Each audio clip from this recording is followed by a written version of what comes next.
إن من الكفر الأكبر المستبين تنزيل القانون اللعين منزلة ما نزل به الروح الأمين على قلب محمد صلى الله عليه وسلم ليكون من المنذرين بلسان عربي مبين. نعم. طب ناخد اتصال ده ونكمل يا شيخ. أيوة معنا الأخ زكي، اتفضل. السلام عليكم ورحمة الله. عليكم السلام ورحمة الله. ازيك شيخ محمد؟ الله يحفظك، اتفضل. شيخ أحمد، الحمد لله على السلامة. الله يسلمك حبيبي، الله يبارك فيك. أنا زكي يا شيخنا.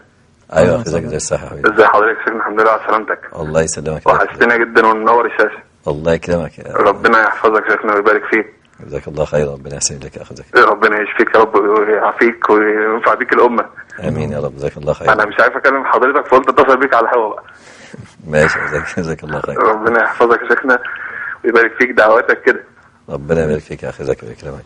أنا مش عايز أطول على حضرتك، بفضل الله الإخوة كلهم مستمتعين بالحلقة، ويا ريت بس يا شيخنا جزاك الله خيرا رسالة صغيرة للشباب اللي فتنوا بالعلمانية والليبرالية.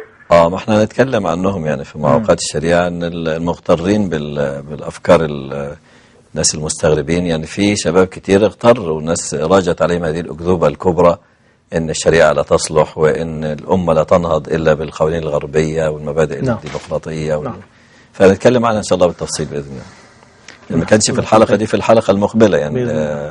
لا هو ده الموضوع ده فعلا موضوع حي جدا، يعني احنا نخاطب قطاعات عريضة جدا من المجتمع. أنت شباب طيب على الفطرة شباب مسلم، ولكن زي يقولون أتاني هوا قبل أن أعرف الهوى فصادف قلبا خليلا فتمكنا، فهم يعني على الفطرة فاغتروا بالدعوات أنا كنت زي ما بيقول الأخ يعني زكي إن هو على الفيسبوك يعني تجد نبض للشباب بهذه الطريقة، إن شباب كتير جدا فاكر إن لا يظن إلى الآن أنه ليس هناك تعارض بين الشباب ده لما بيفهم الإسلام ويفهم تجده يعني عنده حب الإسلام وعنده بذل يعني أكثر من والذين آمنوا أشد حبا لله، تجدهم بذلهم يعني هيكون بذل.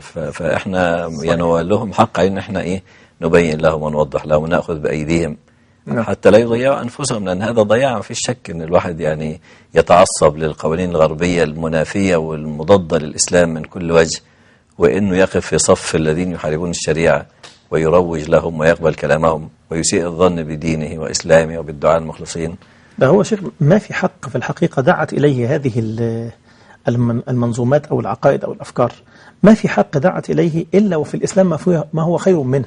يعني إذا كانوا بيتكلموا على حرية التعبير أو كانوا بيتكلموا على حرية التملك والتنقل ما في حق بفضل احنا يعني نفصل في هذه الجزئية، لكن ما في حق دعت إليه إلا والإسلام بفضل الله أتى بتمامه وكماله كما أنا عايز أبين بس يعني ميزة الإسلام